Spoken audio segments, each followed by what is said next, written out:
One of the things that sets Christianity apart from all other religions around the world is Jesus' command to us today. Love your enemies. Love your enemies. No other religious leader demands that of his followers. No other religion takes love that far. Love your enemies.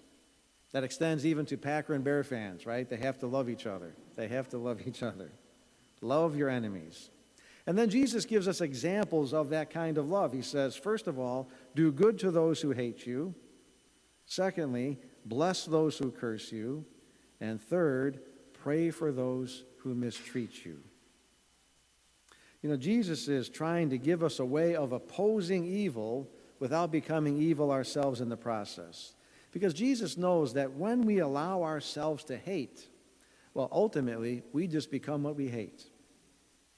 So what exactly is an enemy?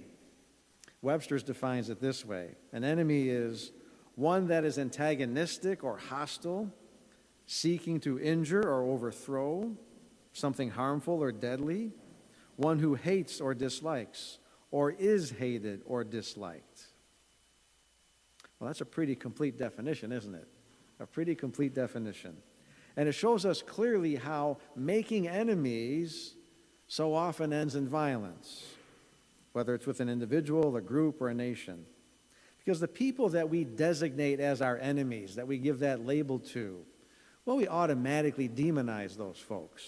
It's part of our fallen human nature to do that. In other words, we don't dare attribute anything positive to them.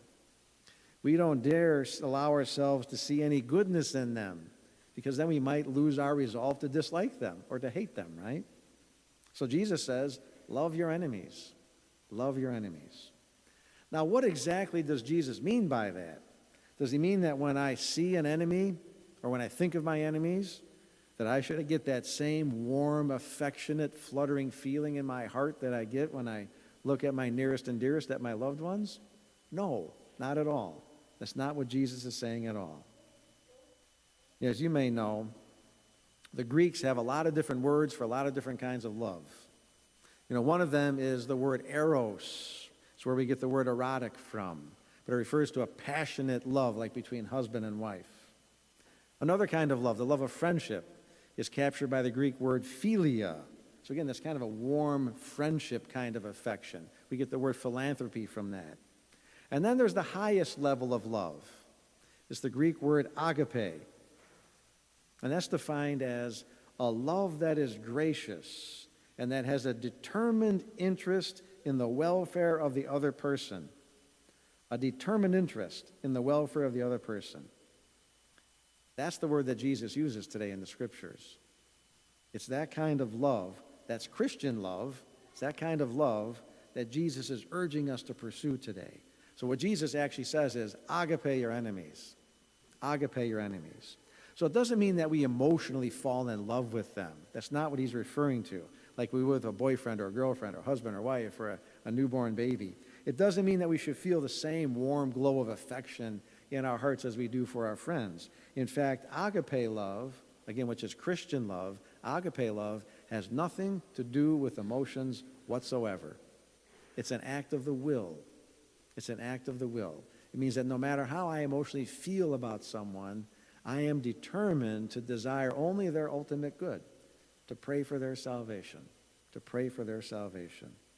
So it means that even in the face of hatred or opposition or persecution, we must actually, Jesus says, still desire the ultimate well-being of the other person, even as we're actively protecting ourselves from them or actively resisting what they're trying to do to us.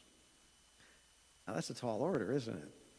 That's a lofty ideal that Jesus gives us. It's one that we might never fully achieve in this life.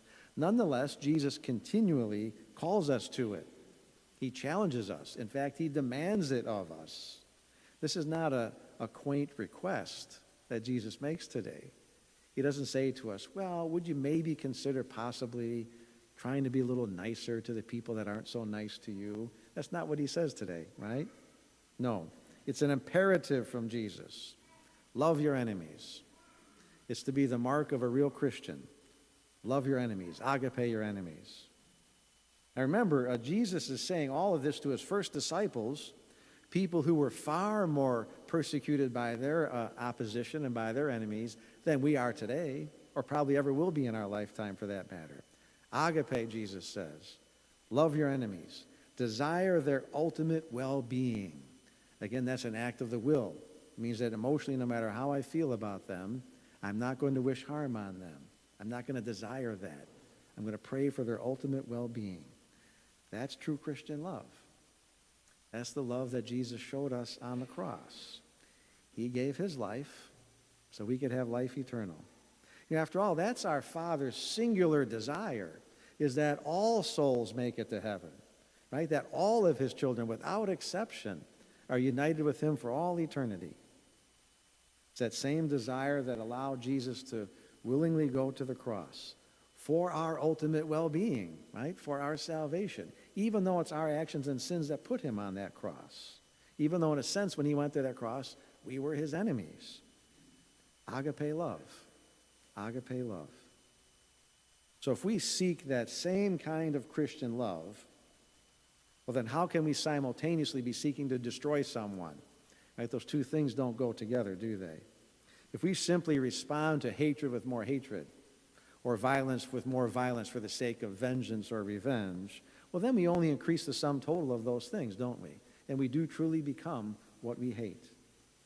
But if we put on the mind of Christ, if we ask him to make his heart our own heart, then we can separate the sin from the sinner in other people, in our enemies, right? Then we can judge the actions as right or wrong without judging the person and where we think they're going to spend eternity or should spend eternity. Then we can truly love, agape, our enemies.